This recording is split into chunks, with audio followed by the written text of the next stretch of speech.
नमस्कार मेरे प्यारे YouTube के साथियों, तंत्र लोक में आपका स्वागत है। अब ये तंत्र लोक नाम सुनकर आप में से बहुत से लोग सोच रहे होंगे कि आखिर ये क्या नया अजूबा है।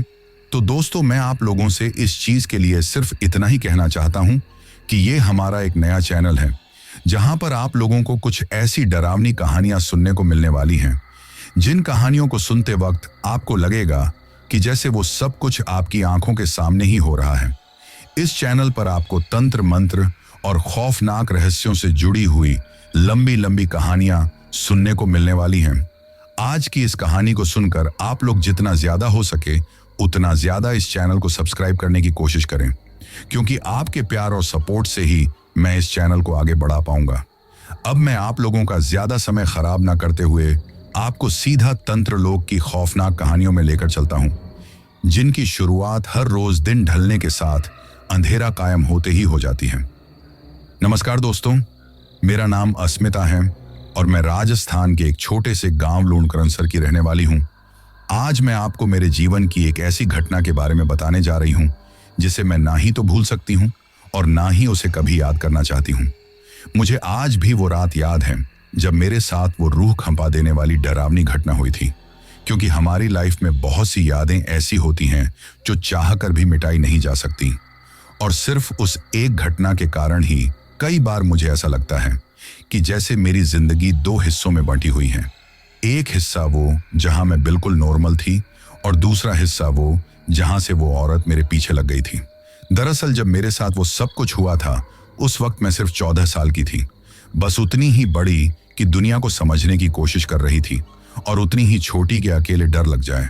साथ ही जो मेरा गांव था वहां के लोग सुबह जल्दी उठकर अपने अपने काम पर निकल जाते और शाम को अपने आंगन में बैठकर हंसी मजाक करते, और सिर्फ वही मेरे बचपन का खूबसूरत माहौल था, जब तक कि उस औरत ने मेरी जिंदगी में कदम नहीं रखा था।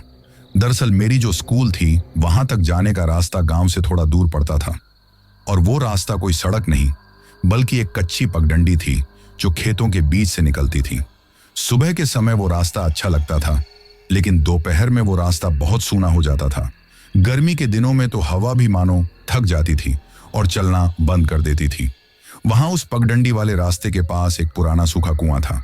लोग कहते थे कि वहां किसी जमाने में कोई डूबा था, पर हमारी उम्र में हम ऐसी बातों को कहानियां समझते थे, क्योंकि सच और झूठ का फर्क तब कहां पता चलता था।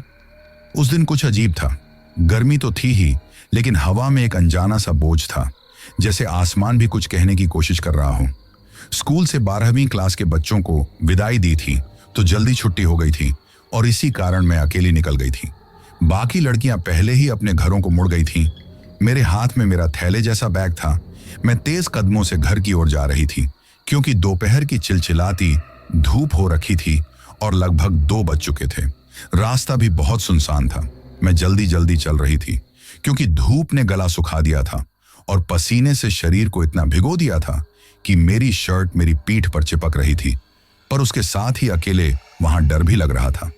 रास्ते में सबसे पहले मैंने किसी के चलने की आवाज सुनी, पर मैं अकेली थी।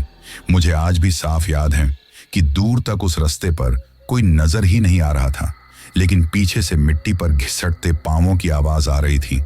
तो मैंने 2 बार मुड़कर देखा, पर वहां पर कोई नहीं था।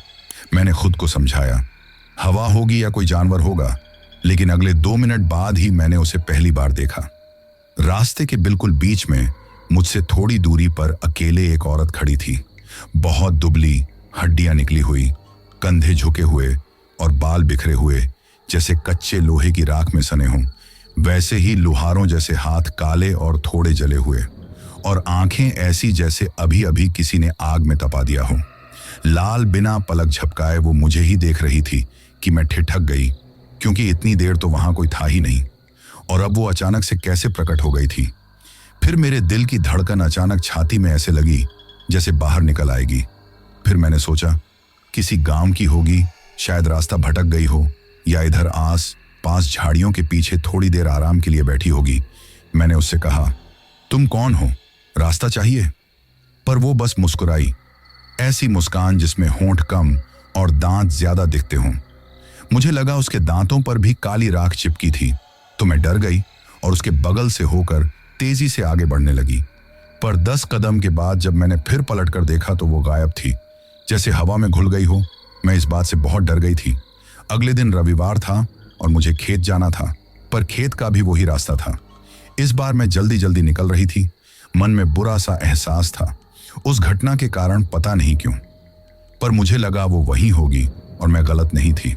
वो फिर खड़ी थी, ठीक उसी जगह पर, लेकिन इस बार उसका चेहरा नीचे झुका हुआ था और बाल पूरे चेहरे को ढक रहे थे, हाथ झूल रहे थे, जैसे मृत शरीर में हिलते हों। मैं डर के मारे वहीं जम गई और मेरी सांसें तेज हो गईं, पर कदम जैसे जमीन में धंस गए हों। धीरे धीरे उसने चेहरा उठाया और उसकी आंखें सीधी मेरी आंखों से मिली, पर इस बार वे और लाल थी, असली लाल, जैसे किसी ने अंदर आग जलाई हो। और पहली बार मैंने उसके होंठ हिलते हुए देखे। वो कुछ बोल रही थी या बुदबुदा रही थी, पर मेरी समझ में नहीं आया, तो मैं बुरी तरह से डरी हुई थी और इसलिए मैं वहां से भागी। जितनी तेज भाग सकती थी उतनी तेज भागी। फिर उस दिन से मेरा डर शुरू हुआ, क्योंकि उस रास्ते पर मैंने उसे दूसरी बार देखा था। मैंने 2-3 दिन खेत जाना बंद कर दिया और स्कूल भी नहीं गई।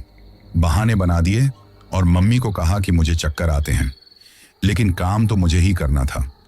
आखिर फिर से जाना ही पड़ा और जैसे ही मैं उस मोड़ पर पहुंची, वो फिर वहां थी, लेकिन इस बार वो दूर खड़ी नहीं थी। वो मेरे बहुत पास खड़ी थी, इतनी पास कि अगर मैं हाथ बढ़ाऊं तो उसके बाल छू सकूं। मुझे ऐसा लगा जैसे हवा में उसके शरीर की जलन की बदबू घुली हुई है, कोयले और जले मांस जैसी। फिर उसने अपना सिर टेढ़ा किया और इस बार मैंने साफ देखा उसकी गर्दन एक अजीब सी आवाज के साथ मुड़ी, जैसे किसी लकड़ी की चरमराहट हो। उसने धीरे से कहा, आह। मैं कुछ बोल पाती या चिल्ला पाती, उससे पहले सब काला हो गया। मुझे नहीं पता मैं कितनी देर वहां पड़ी रही, पर जब होश आया तो घर पर थी। मेरी माँ रो रही थी और मेरा पूरा शरीर भी ठंडा था। और उसी दिन से मेरी आवाज चली गई, क्योंकि मैं उन्हें बताने के लिए जब बोलने लगी तो मुंह से कुछ निकला ही नहीं। मैं बोलना चाहती थी पर आवाज नहीं निकलती थी, गला जैसे बंद हो चुका था। सबको लगा कोई बीमारी है, पर मुझे पता था वो बीमारी नहीं थी, वो उसी औरत का असर था। उसके बाद मुझे समझ आ गया कि वो मेरे पीछे घर तक आ चुकी थी, क्योंकि अगले ही दिन से मेरी हालत बिगड़ने लगी। रात में मुझे लगता कोई मेरे कमरे में खड़ा है। मुझे किसी की सांसें सुनाई देती थीं, तो कभी कभी वो बिस्तर के पास मेरे बगल में बैठ जाती हो। मुझे ऐसा लगता था, पर मैं हिल नहीं पाती थी, बोल नहीं पाती थी, और सबसे डरावना कभी कभी मुझे लगता था कि वो मेरे कान के बिल्कुल पास झुककर कुछ बोलती हैं, पर मेरी आवाज नहीं थी कि मैं किसी को बता पाऊं। मैं बस रो सकती थी बिना आवाज के। धीरे धीरे मेरे हाथ पांव सूखने लगे, चेहरा काला पड़ा। मेरी माँ मुझे पकड़कर बैठाती थी, क्योंकि मैं खुद चल नहीं पाती थी। और एक दिन आधी रात को मैंने उसे अपने कमरे में खड़े देखा। इस बार साफ देखा, वो पहले जैसी छाया नहीं थी, वो पूरा शरीर था, पूरी शक्ल। और उसने पहली बार कुछ साफ बोला, चल मेरे साथ चल। मैं बोल नहीं पाई, चिल्ला नहीं पाई और भाग भी नहीं पाई, बस अंदर से मर गई। और मैंने उस रात पहली बार जाना असली डर क्या होता है। वो डर नहीं जो किसी अजनबी से लगता है, वो नहीं जो अंधेरे से लगता है। वो डर था काबू खो देने का, अपने ही शरीर पर, अपनी ही आवाज पर, अपनी ही सांसों पर, क्योंकि अब वो मेरे अंदर आ चुकी थी। पहली बार मैंने अपने अंदर किसी और की सांसों को महसूस किया और उसने मेरे शरीर पर काबू कर लिया था। उस रात जब मैं अपने कमरे में उसे खड़े देख रही थी, मेरे हाथ पैर बिल्कुल सुन्न हो चुके थे, यहां तक कि हल्की सी भी हरकत करने की ताकत नहीं थी, जैसे मैं अपने ही शरीर की कैदी थी। और थोड़ी देर बाद मुझे वापस से सांस आई और शरीर थोड़ा ढीला पड़ा, तो मैंने देखा वो बिस्तर के बिल्कुल पास खड़ी थी। उसके पैरों के पास मिट्टी थी, काली, जली हुई, जैसे वो खेत से नहीं बल्कि किसी चूल्हे या किसी भट्टी से होकर आई हो। और उसका चेहरा झुका हुआ था, उसके बाल भी गीले लग रहे थे, जैसे किसी ने उसे खींचकर पानी में डुबोया हो। और उसकी सांसें इतनी तेज, इतनी भारी कि मुझे अपने चेहरे पर उसकी गर्मी महसूस हो रही थी। फिर उसने हाथ बढ़ाया, वो भी बहुत धीरे पर सीधा मेरी गर्दन की तरफ, और मेरी गर्दन को जकड़ने लगी। मैं भीतर से चिल्ला रही थी, मेरे दिमाग में आवाजें गूंज रहीं, भाग भाग, पर मेरा शरीर हिला तक नहीं। फिर उसकी उंगलियां मेरी ठुड्डी को छूते ही अचानक मेरी पूरी दुनिया घूमने लगी, जैसे किसी ने मेरा कंधा पकड़कर जोर से झकझोर दिया हो और मेरी आंखों के सामने धुंध छाने लगी। मैंने उसकी आंखों में देखा तो देखती रह गई।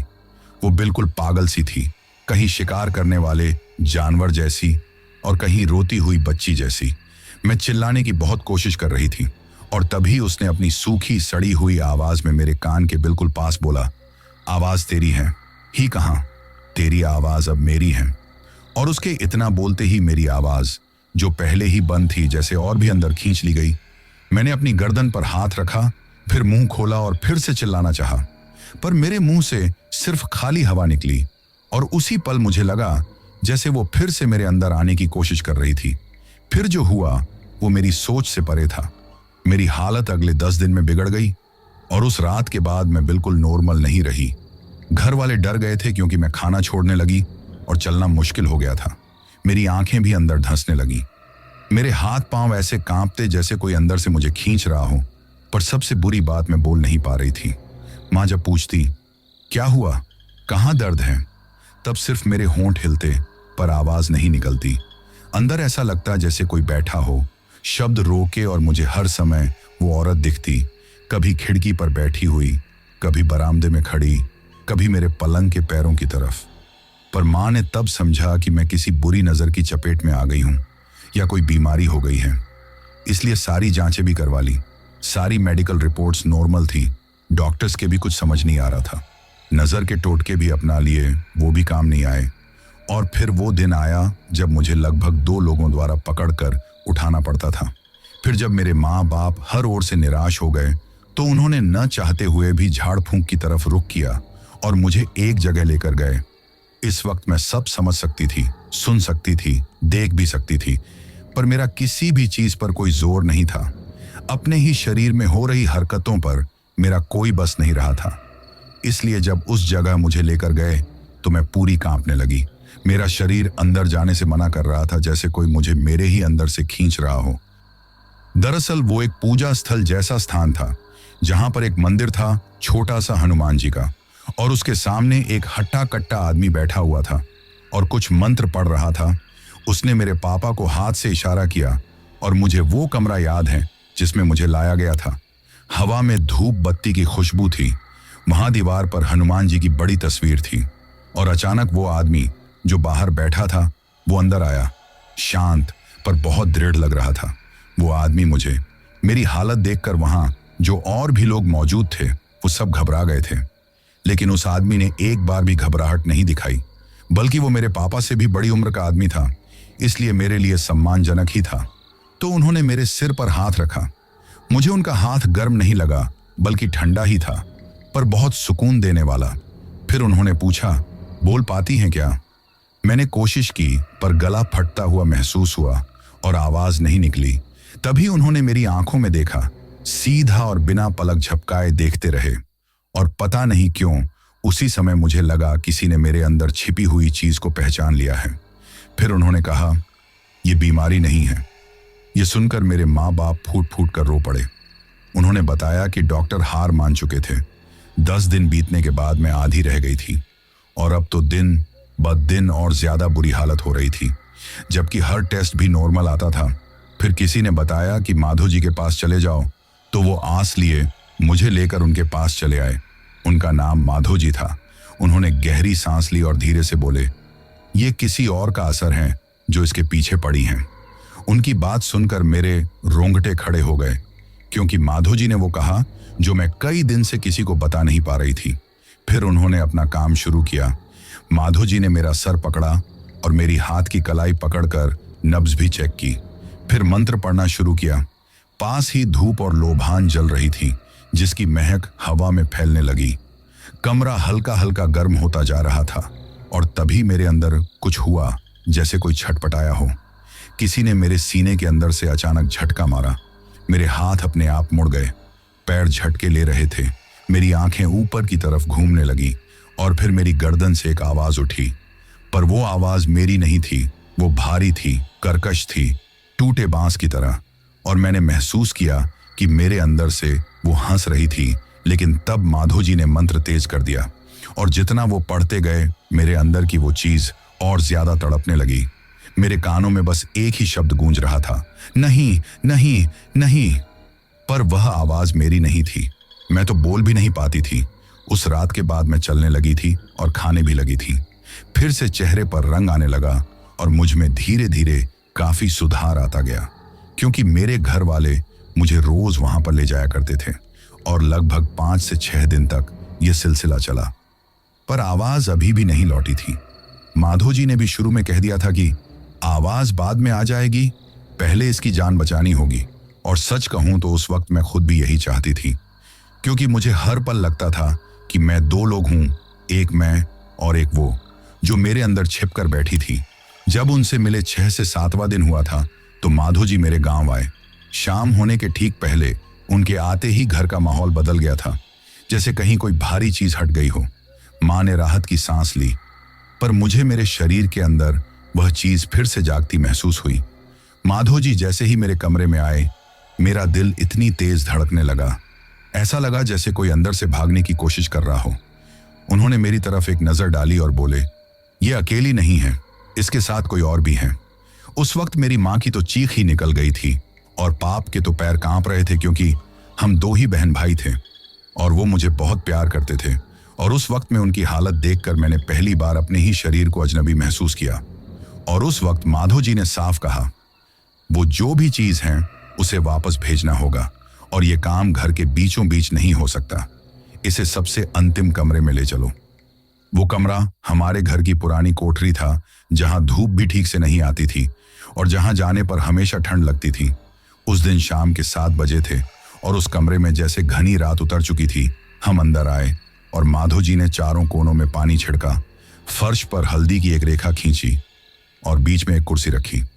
फिर मेरी तरफ देखा और कहा, बैठ जा। मैंने देखा कि मेरे पैरों ने मना किया।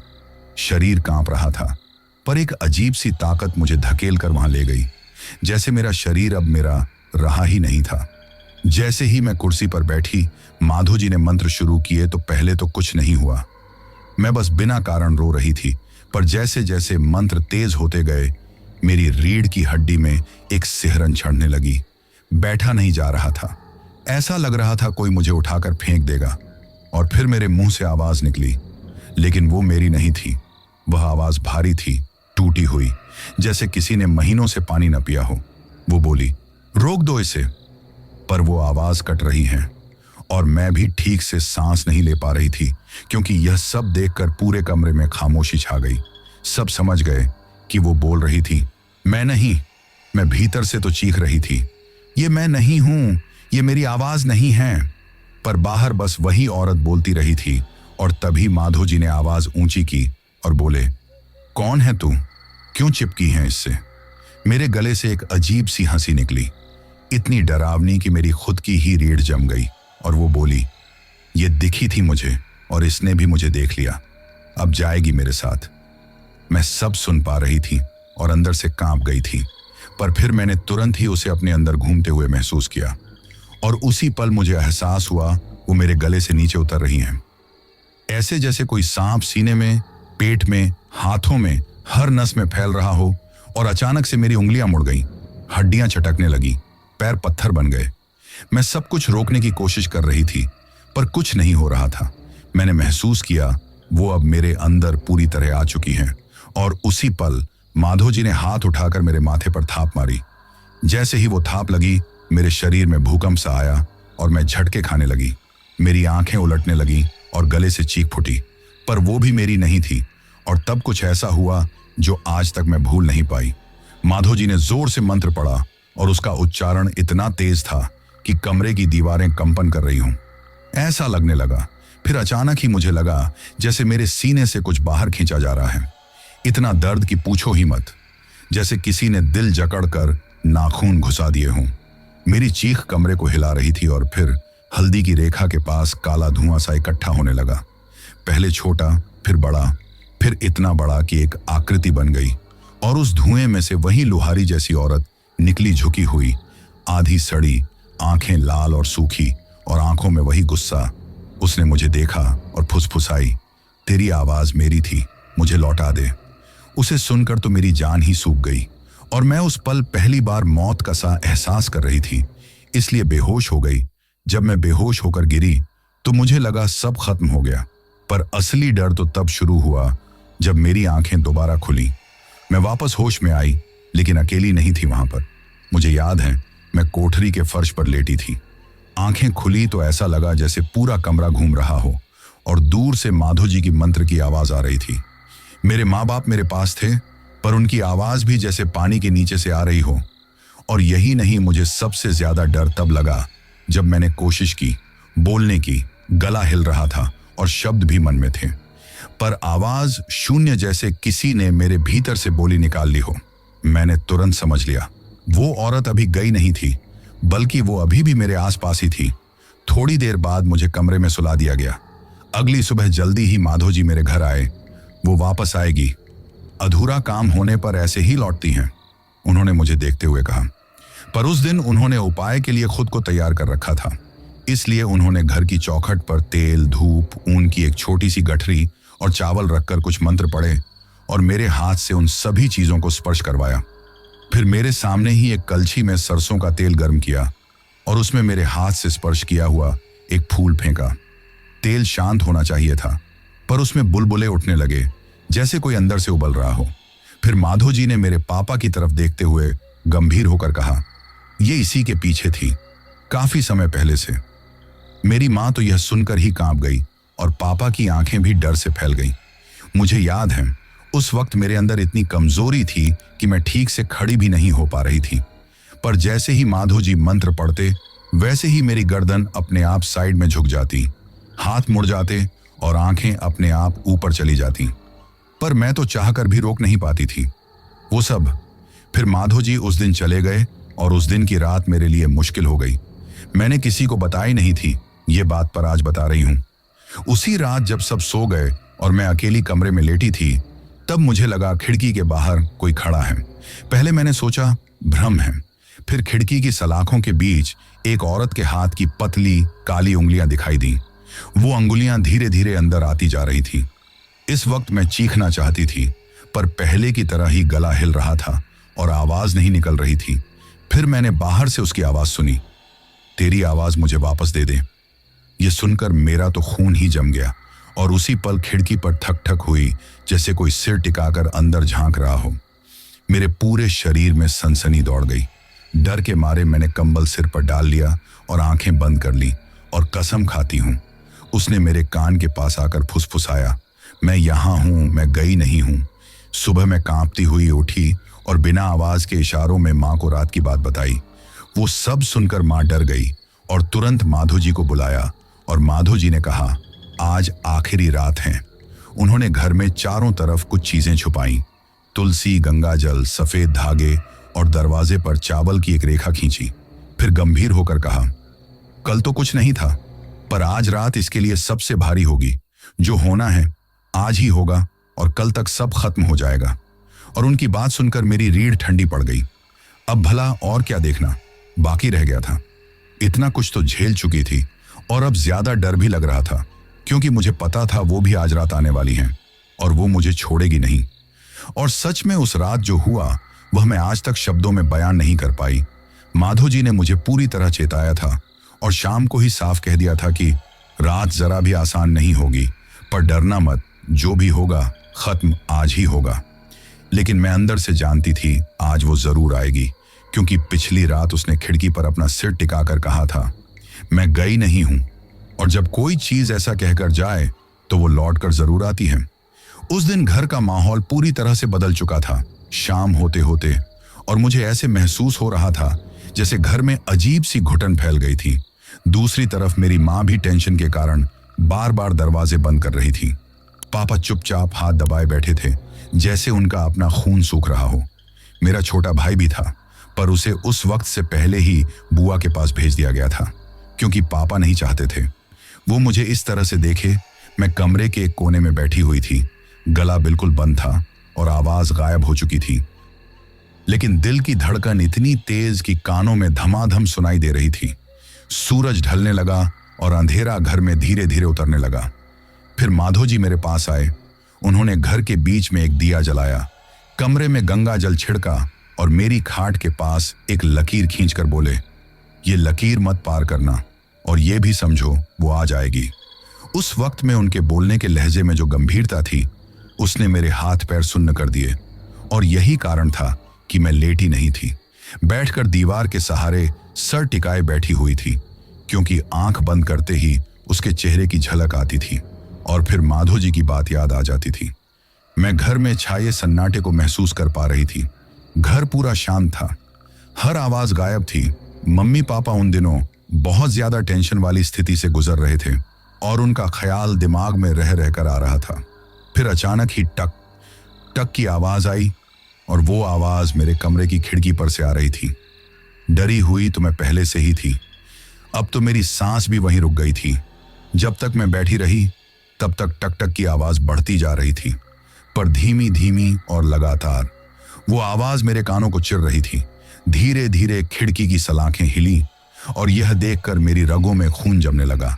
और फिर खिड़की के बाहर दो लाल आंखें चमकी, बिल्कुल वही आंखें जो खेत में पहली बार मुझे दिखी थी। और मैंने देखा वही झुकी हुई झुलसी हुई आकृति सलाखों के पास खड़ी थी। उसकी सांसों की आवाज अंदर तक सुनाई दे रही थी, भारी और टूटी हुई, जैसे कोई सांस लेने के लिए लड़ रहा हो। ये फिर गुस्से से उफन रहा हो।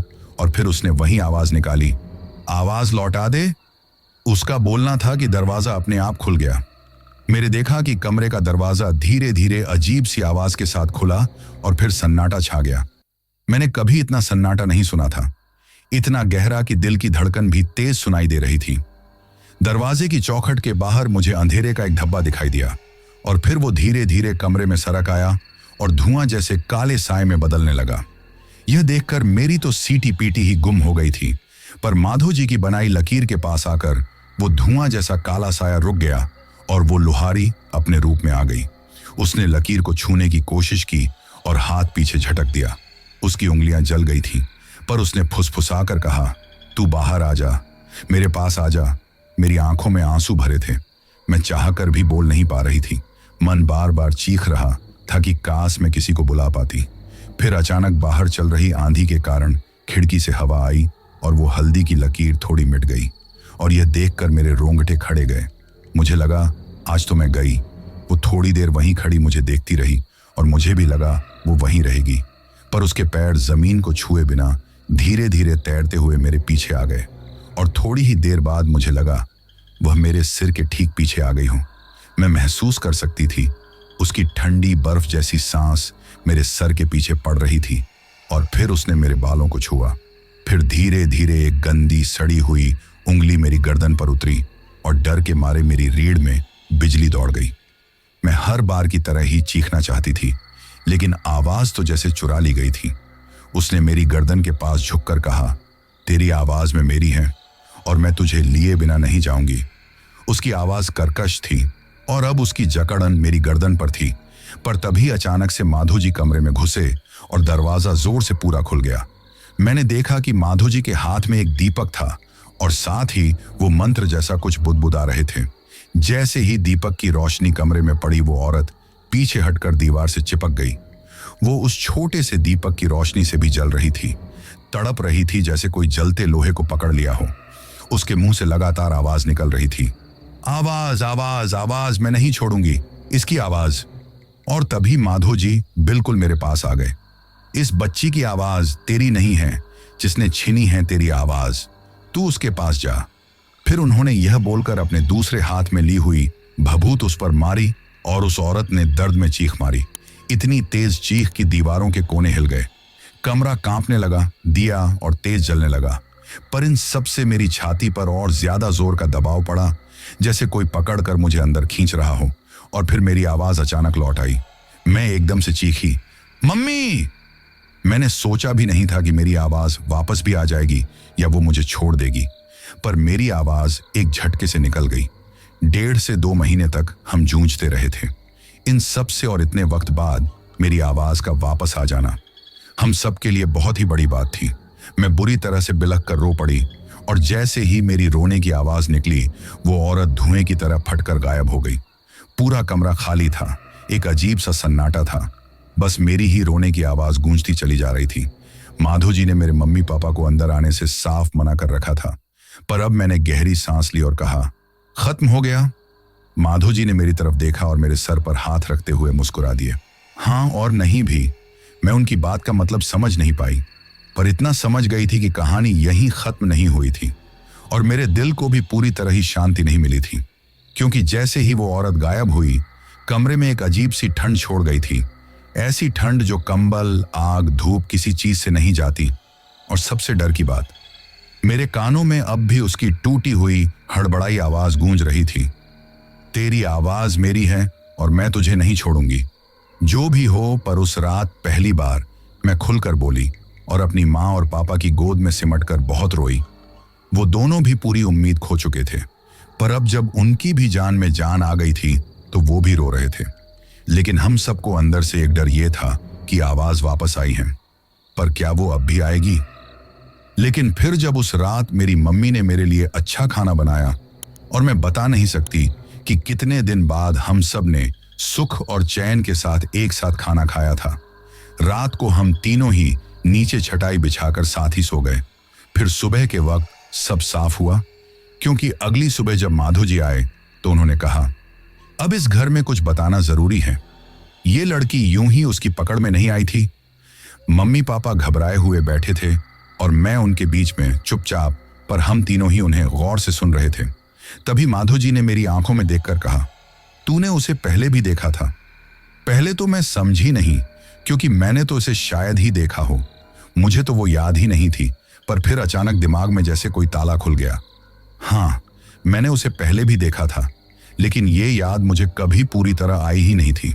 तब भी नहीं, कब मैंने उसे रास्ते में पहली बार देखा था। पर माधो जी के बताने के बाद मुझे याद आ गया कि मैंने उसे कहाँ देखा था।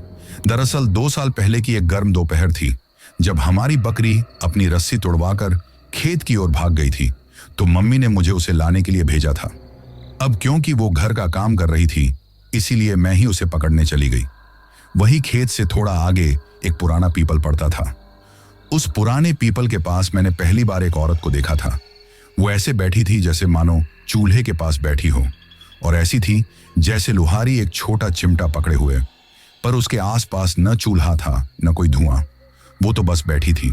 जीर्ण शीर्ण उसका सिर आधा झुका हुआ था, पैर नंगे थे और बहुत गंदे थे, बाल कंधों पर चिपके हुए थे। मुझे देखते ही उसने अपना सिर उठाया और खाली आंखें मेरे चेहरे पर टिकाईं। फिर मुझे घूर घूर कर देखने लगी। जिस तरह से वो मुझे देख रही थी, उससे मैं बहुत घबरा गई और उसे नजर उठाकर अपनी बकरी को आवाज देने लगी, जिसको मैं प्यार से लज्जो कहती थी। पर उसने मेरी आवाज सुनते ही सिर्फ एक बात कही, आवाज अच्छी है तेरी। और अगले ही पल मुझे लगा कोई मेरे सूट के कुर्ते के निचले हिस्से को पकड़कर खींच रहा हो। डर के मारे मैंने पीछे देखा तो बकरी वहीं खड़ी मेरे कपड़ों को खींच रही थी। उसे देखते ही मैंने एक बार दोबारा पलटकर पीपल के पेड़ के नीचे देखा, पर वो औरत गायब हो चुकी थी। वहां तो कोई भी नहीं था। मैं अपनी बकरी को लेकर वहां से थू हो गई, पर बाद भी मैंने तो कभी यह बात किसी को नहीं बताई। मुझे लगा मैंने गलत देखा, या मैं मानना नहीं चाहती थी कि मैंने ऐसा कुछ देखा था। अगर किसी को बताती तो सब मुझे ही पागल समझते और मजाक उड़ाते। इसीलिए मैंने मान लिया कि कोई पगली होगी। लेकिन अब जब माधो जी ने मुझे वो बात बोली तो मुझे सब याद भी आ गया और समझ भी आ गया था। वो औरत आखिर कौन थी, ये राज अभी खुलना बाकी था। इसलिए माधो जी ने मेरी बात सुनने के बाद उस दिन एक भयानक सच बताया उसके बारे में। वो कोई जीती जागती लुहारी या पगली नहीं थी, बल्कि वो तो पहले से ही मरी हुई थी। एक बार फिर उसके बारे में सुनकर मेरे माता पिता के चेहरे उतर गए। माधो जी ने आगे बताया कि गांव से थोड़ी दूरी पर एक बूढ़ी औरत रहती थी। उसका नाम था भोली लुहारिन, पर लोग उसे लुहारी कहकर बुलाते थे, क्योंकि वह पुराने टूटे औजार जोड़ देती थी और लोग उसके बदले पैसे देते थे। उसे गाने का बहुत शौक था। जब वो काम करती थी तो साथ में गीत गाती रहती थी, पर वो अकेली थी। कोई परिवार नहीं था उसका। एक पति था जो मर चुका था और औलाद थी नहीं। किसी ने उससे कभी आवाज में बात करते नहीं सुना था, बस उसका गाना गुनगुनाना जरूर सुना था। लेकिन एक बार रात को कुछ लड़के शराब पीकर उसके घर के सामने से जा रहे थे और वो उस वक्त काम कर रही थी, तो वो उसके साथ बदतमीजी करने लगे कि हमें भी गाना सुनाओ, और उसके सामान के साथ छेड़छाड़ करने लगे। तो उसी कारण उसका झगड़ा हुआ था उन लड़कों से। फिर उसे धक्का देकर गिरा दिया गया, जिस कारण वो जब गिरी तो कुछ इस तरह से गिरी कि उसकी जीभ गर्म सलाख जैसे धारदार चीज पर पड़ी और कट गई, जिस कारण वो सदा के लिए गूंगी हो गई।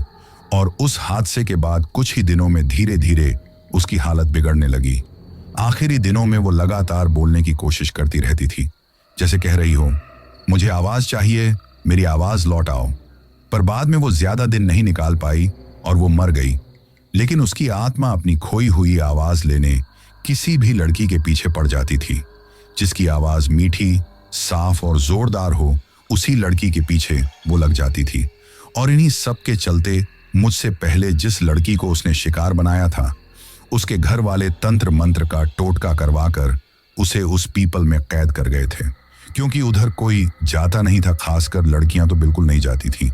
पर मेरे कदम वहां पड़ने से वो मेरे पीछे धानाज दन दन दन दन yarn why Lindishuren, this court kitty this one, way nam kunashuren chidon, sure medium one, Canada one and the word she should assuren nation in sorry, ni the turn of reminding one at a one, ichorm, shurin, westernman, suri kundan, nenaminan, kamninan can, mena suburn mediman, timernino manan, efficient and the one, in tenorandom, when I'm airmalim, नेरनैन लग गई। माधो जी की बात सुनकर मेरे शरीर से पसीना बहने लगा। मेरी समझ में आ गया कि मैं पहली नहीं थी और शायद आखिरी भी नहीं। माधो जी ने आगे बताया कि उसने पहली बार देखा था तुझे 2 साल पहले, और तुझे भी वो तभी दिखाई दी थी। तुझे तभी पसंद किया उसने, पर तू उस वक्त बच्ची थी और उसकी पकड़ कमजोर थी, जिस कारण उसे मौका नहीं मिला। पर इस बार मौका मिला तो वो तुम पर काबू पाने लगी, और काबू पाने के लिए पहले डराना जरूरी था, ताकि वो डर के जरिए तुम्हारे शरीर में उतर सके। इसलिए तुम्हारे साथ इतना कुछ हुआ। मेरे पापा ये सब सुनकर रोने लगे और मम्मी ने मुझे कसकर गले लगा लिया, क्योंकि माधो जी ने उन्हें बताया था कि अगर ज्यादा वक्त निकला तो वो भी कुछ नहीं कर पाएंगे मेरे लिए। मैं बहुत देर तक सोचती रही, क्या सिर्फ एक मुलाकात इतनी बड़ी मुसीबत बन सकती है? पर सच कहूं तो हाँ, कभी कभी बन जाती हैं, क्योंकि वो मुलाकात थी ही ऐसी चीज से। और क्योंकि कुछ आत्माएं मनुष्यों की तरह नहीं सोचती, उन्हें न सिर्फ अपना दुख बांधता है बल्कि हवस भी, और वो हवस होती है कुछ पाने की हवस। और उस औरत को सिर्फ एक चीज चाहिए थी, मेरी आवाज। और मेरी आवाज क्यों सूख रही थी? क्योंकि उसे अपनी आवाज से मोह था और उससे वो ही छिन गई थी। अब जाकर मुझे समझ आया था कि मेरी आवाज धीरे धीरे गायब क्यों हो रही थी। उसके अंदर एक पुरानी ऊर्जा थी जिससे वो आवाज को खींचती थी। मेरे गले में दर्द तो कब का ही रहता था और बोलने में भी कभी कभी दिक्कत होती थी, पर अब मुझे समझ आया कि वो सब क्यों था। जब भी वह मेरे करीब होती तो मेरे गले में दर्द होता था, बोलने में अटकन बढ़ती चली जाती थी, और जैसा कि मैंने पहले सब बताया, धीरे धीरे गला बंद ही हो गया था और पूरी आवाज चली गई। यहां तक कि मेडिकल रिपोर्ट्स भी यही कहती थी कि वोकल कॉर्ड्स नॉर्मल थे और बीमारी का कुछ पता नहीं चल रहा था, क्योंकि मामला बीमारी का था ही नहीं। शायद ये आवाज का खींचना था उसकी तरफ, जिसे हम पहले कैसे समझ पाते। पर अब तो मेरी आवाज भी आ गई थी, लेकिन अभी भी सब कुछ पूरी तरह ठीक होना तो बाकी ही था। मेरी आवाज जो लौटी थी, उसके साथ ही जो ठंड मेरे कमरे में पीछे छूट गई थी, वह ठंड किसी मौसम की नहीं थी, वह किसी मौजूदगी की थी। एक ऐसी मौजूदगी जो भले ही धुएं की तरह अंधेरे में घुल गई थी, पर उसकी मंशा अभी भी मेरे चारों ओर घूम रही थी। कमरे की हवा में जैसे किसी की सांस अटकी हुई थी। दीवारें नमी से टपकती नहीं थी, पर उनमें एक दबी हुई आह फंसी थी, जो कभी कभी मेरे कान के पास से गुजरती हुई लगती थी, जैसे कह रही हो, अभी खत्म नहीं हुआ। मम्मी मेरे सिर पर हाथ फेर रही थी और बार बार यही कह रही थी, अब सब ठीक है बिटिया, सब ठीक है। पर उनके हाथ कांप रहे थे। उस कांपने में सिर्फ डर नहीं था, बल्कि उसमें असहायता की एक पतली चुभती हुई परत थी। पापा बार बार दरवाजे की कुंडी चेक कर रहे थे, जैसे कुंडी की हर खटखट उन्हें यह भरोसा दिलाती हो कि बाहर कुछ आया तो घुस नहीं पाएगा। पर हम सब जानते थे, जिस चीज से हम डरे थे वह दीवारों, दरवाजों, ताले, किसी से भी नहीं डरती थी। उस रात के बाद मेरे दिमाग में सिर्फ एक बात घूम रही थी, माधो जी के कहे हुए शब्द हाँ और नहीं भी। यानी वो चलो भी गई थी, और नहीं भी। मेरी आवाज लौट आई थी। पर क्या सब सही हो गया? क्या वह आत्मा सिर्फ आवाज लेने आई थी या कुछ और जगह भी जोड़कर गई थी? मैं बहुत उलझ गई थी। पर माधो जी ने कहा था कि वो 10 दिन बाद इस चीज को जड़ से ही मेरे जीवन से निकालकर बाहर कर देंगे। इसलिए उस दिन मैं काफी कुछ दिमाग में चलते रहने के बावजूद भी सो गई। अगली सुबह सब कुछ वैसा नहीं था। सुबह का सूरज उगा, पर घर में रोशनी कम थी, जैसे धूप भी घर में दाखिल होते डर रही हो। मैं जब सुबह उठकर कमरे से बाहर निकली तो देखा कि बरामदे में माधो जी लकड़ी की चौकी पर बैठे थे और उनके चेहरे पर वही भारी गंभीरता थी जो तूफान आने से पहले पेड़ों पर दिखती है। मम्मी और पापा घबराए हुए उनके सामने खड़े थे और मैं चुपचाप जाकर खंभे के सहारे खड़ी हो गई। माधो जी ने मेरी ओर देखा और बोले, तुम्हारी आवाज लौट आई है, पर वो बंधन पूरी तरह टूटा नहीं है। उसे पूरी तरह तोड़ना भी जरूरी है। मेरी रीढ़ में जैसे बर्फ घुल गई।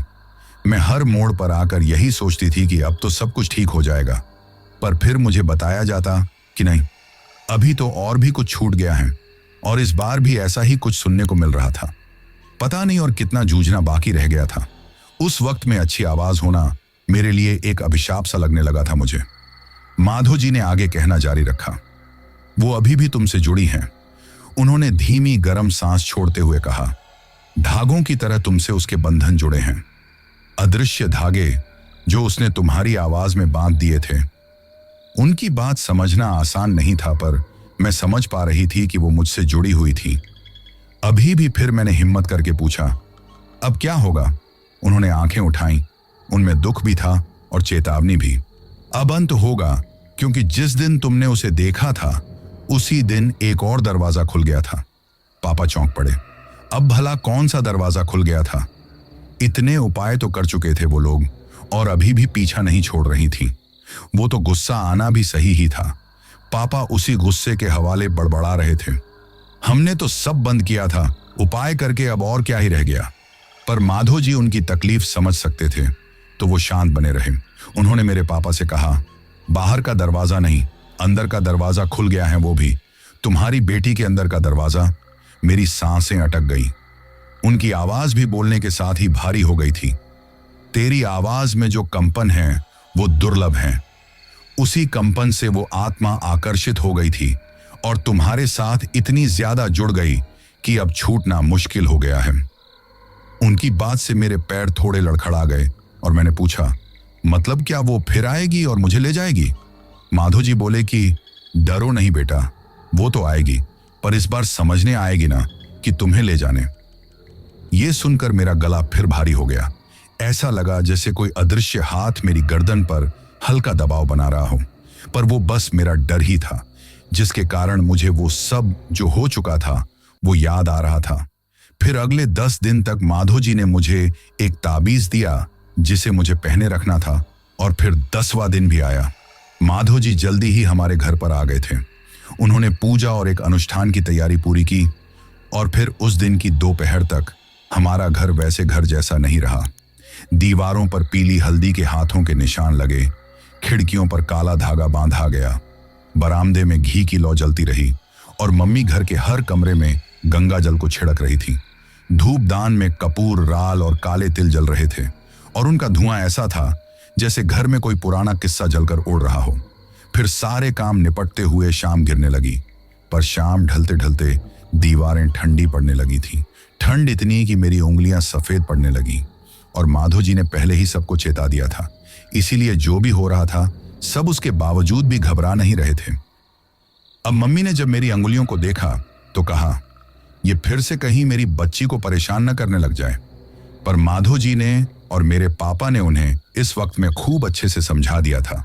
माधो जी बोले कि ये संकेत हैं कि वह पास आ रही हैं, पर मैं सब संभाल लूंगा। मैंने महसूस किया कि मैं जिस कमरे में थी, हवा उस कमरे में धीरे धीरे कम हो गई, जैसे किसी ने उसे बाहर रोक दिया हो। मेरे कानों के पास हल्की हल्की सरसराहट सुनाई देने लगी, जैसे कोई मेरा नाम फुसफुसाकर पुकार रहा हो। फिर थक टक वही आवाज हुई जो एक बार पहले मेरी खिड़की पर हुई थी, और इस बार फिर से वही खिड़की, वही कंपन। और यह सब देखकर मेरे पैरों में झुंझुनाहट दौड़ गई। यह उसकी वापसी थी, पर इस बार कुछ अलग थी। खिड़की की सलाखें इस बार ऐसे कांपी जैसे कोई उन्हें पकड़कर झकझोर रहा हो। खिड़की के बाहर काला अंधेरा मानो कई परतों का था, इतना घना कि लगता था जैसे अंधेरे के भीतर भी अंधेरा रखा हो। और फिर उस अंधेरे में से दो लाल आंखें उभरी।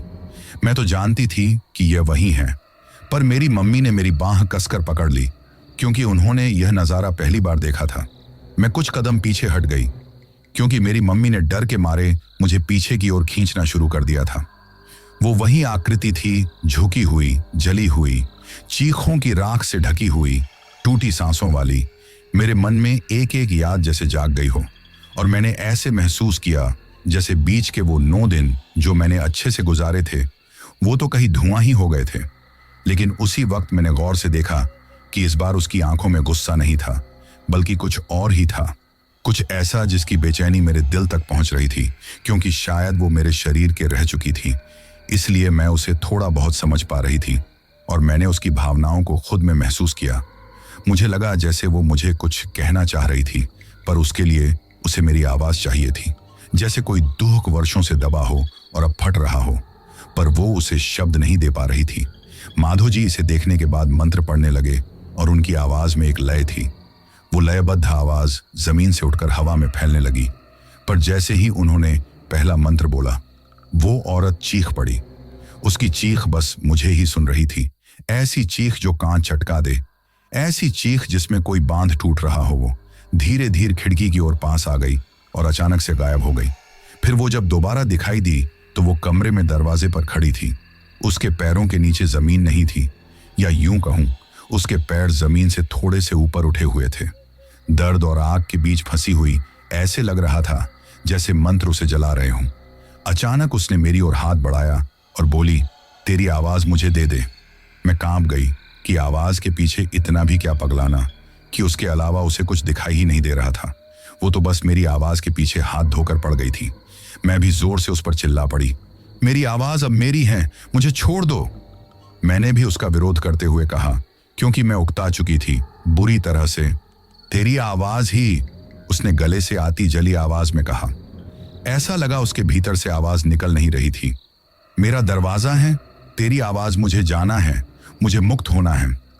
इस बार उसकी आवाज में दर्द छुपा हुआ था, और उसकी आवाज भी सिर्फ मुझे ही सुन रही थी, और शायद माधो जी को भी सुन रही होगी।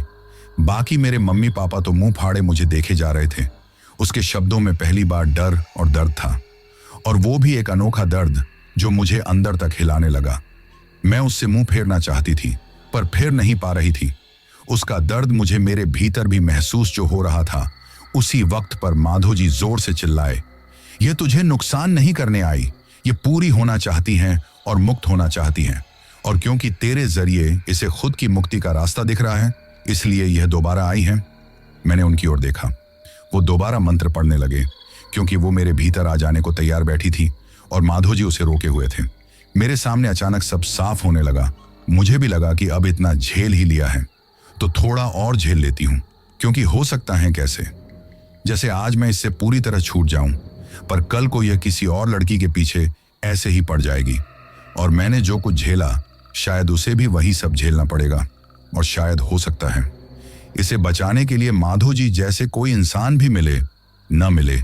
इसलिए मैं ठंडी पड़ गई और उसे देखने लगी। फिर माधो जी ने आगे बोलना शुरू किया। माधो जी बोले, जब इसकी जीभ कट गई थी उससे कुछ देर पहले तक यह कुछ गा रही थी, और उन लड़कों के आने से वो गीत अधूरा रह गया था। और जब जीभ कट गई तो इसे वहीं धोख ले डूबा कि यह अब कभी गा नहीं पाएगी। फिर मरते दम तक यह कुछ कहना चाहती थी जो कि कह नहीं पा रही थी, और इशारे कोई समझता नहीं था। और जब किसी इंसान की आखिरी इच्छा अधूरी रहती है तो वो ऐसे ही भटकता रहता है। और तेरा गला, तेरी आवाज इसके लिए वो दरवाजा बन गया जिससे यह कह सके, अपनी बात समझा सके और गा सके। फिर मैंने डरते हुए बहुत ही धीमी आवाज में पूछा, तो मुझे क्या करना होगा? क्योंकि मैं तो कभी नहीं गाती थी। 15 अगस्त, 26 जनवरी जैसे वक्त पर भी मैं तो मुंह छिपाती फिरती थी। माधो जी ने अपनी थैली से एक पुराने लोहे का चिमटा निकाला, ठीक वैसा ही जैसा कि गांव की लुहारें पकड़ा करती थी। उस चिमटे में भी अजीब सी ठंडक थी, जैसे किसी पीड़ा को सालों से पकड़े बैठे हों। वो चिमटा उस लुहारिन का था, और माधो जी ने कहीं से जुगत लगाकर उसे मंगवाया था। और उस लुहारिन की जानकारी भी निकाली थी। फिर उस चिमटे को रखते हुए उन्होंने कहा, तुम्हें उसे आवाज नहीं देनी, सिर्फ उसके आखिरी शब्द पूरे करने हैं, उसके गीत को अपनी आवाज देनी है और कुछ नहीं करना। अब उनकी ये बात सुनकर मेरा दिल बैठ गया था, क्योंकि उस वक्त मैं यही सोच रही थी कि अगर मैं नहीं गा पाई तो वो क्या करेगी, मेरे शरीर से वापस भी निकलेगी या नहीं। उन्होंने मेरी आंखों में देखते हुए कहा, वो आखिरी समय में यही कहना चाहती थी कि मुझे गाना है, मेरी आवाज लौटा दो।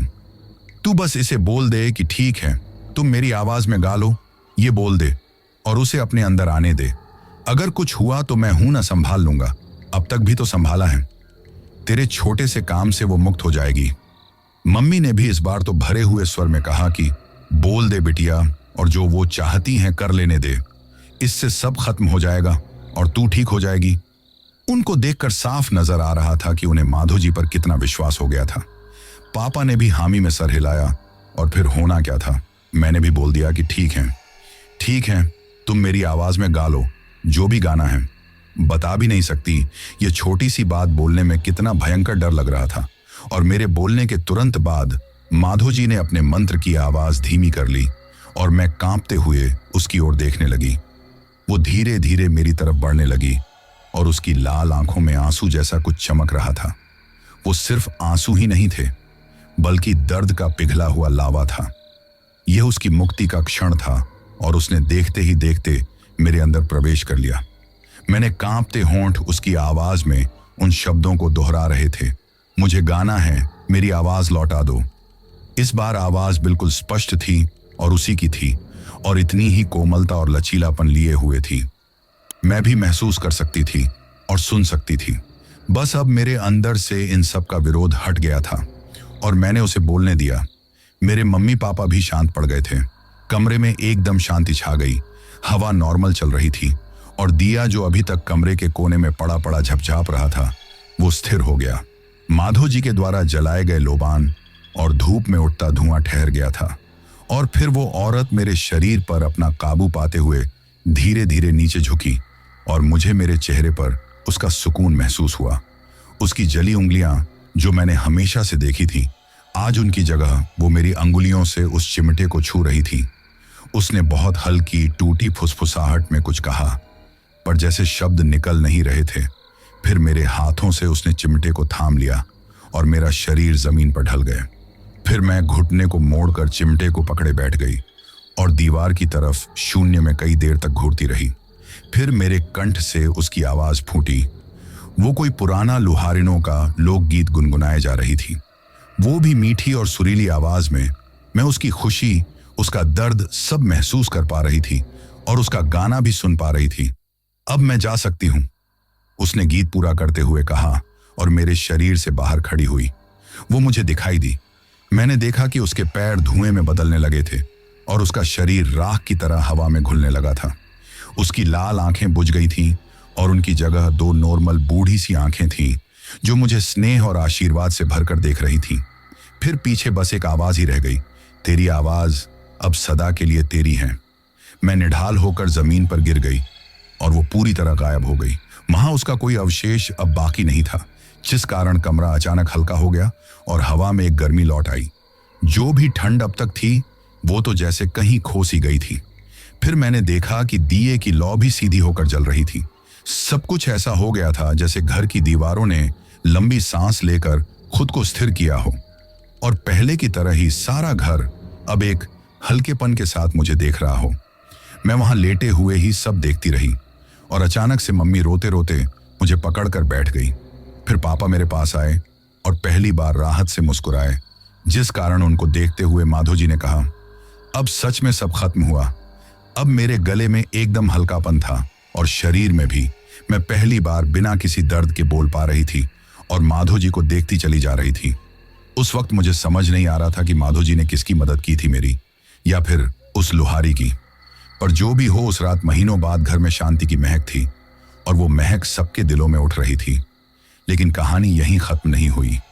उस रात लगभग 3 बजे तक सब खत्म हुआ था और मेरा शरीर बुरी तरह से थक गया था, जिस कारण माधो जी ने मेरी मम्मी से कहा कि अब इसे ले जाकर सुला दो। फिर उनके कहने पर मम्मी ने मुझे शहरा दिया और मुझे अपने साथ लेकर सो गई। उस दिन सोते ही मुझे नींद आ गई और मैंने सपना देखा कि वही औरत, लेकिन अब जली हुई नहीं थी, बल्कि वह तो एक ऊंचे घुटनों तक के घाघरे में थी, जैसा कि लुहारी ने पहनती हैं, और वैसी ही चमकीली सी चमड़ी सर पर डाल रखी थी और अपना चिमटा लिए खड़ी हंस रही थी। उसके माथे पर हल्का सा पसीना भी चमक रहा था। होंठों पर मुस्कान के साथ एक गीत की लय थी, क्योंकि वह गा रही थी, बहुत धीमे, बहुत सुरीले स्वर में, जैसे कोई लोरी हो। ऐसा लग वो मुझे सुला रही हो। जैसे ही हम दोनों की नजर मिली, उसने मुझे देखा, फिर और भी ज्यादा मुस्कुराई, फिर धीरे से सिर झुकाकर धुंध में समा गई। मुझे ऐसा लगा कि वो मुझे बताने आई थी कि वो मुक्त हो चुकी थी। उसके जाने के बाद वो सारे दर्द और तकलीफ जो उसके कारण मैंने झेली थी, वो सब धुंधली पड़ गई और वो सपना उजला रह गया। जो भी सब दुखद था, सब सुखद हो गया। अंत तो हुआ, लेकिन अधूरा नहीं हुआ। उस घटना के बाद धीरे धीरे हमारा जीवन फिर से नॉर्मल होने लगा और स्कूल, घर, मेरी आवाज, सब ठीक हो गया। अब कभी कभी बस शाम के समय एक बहुत हल्की सी गुनगुनाहट सुनाई देती है, पर वो डरावनी नहीं होती, बल्कि एकदम शांत, धीमी, जैसे कोई अपना वादा निभा रहा हो। मुझे ऐसा लगता है जैसे वो याद दिलाती हैं, किसी की आवाज कभी मरती नहीं, वो बस अपना रास्ता खोजती रहती हैं।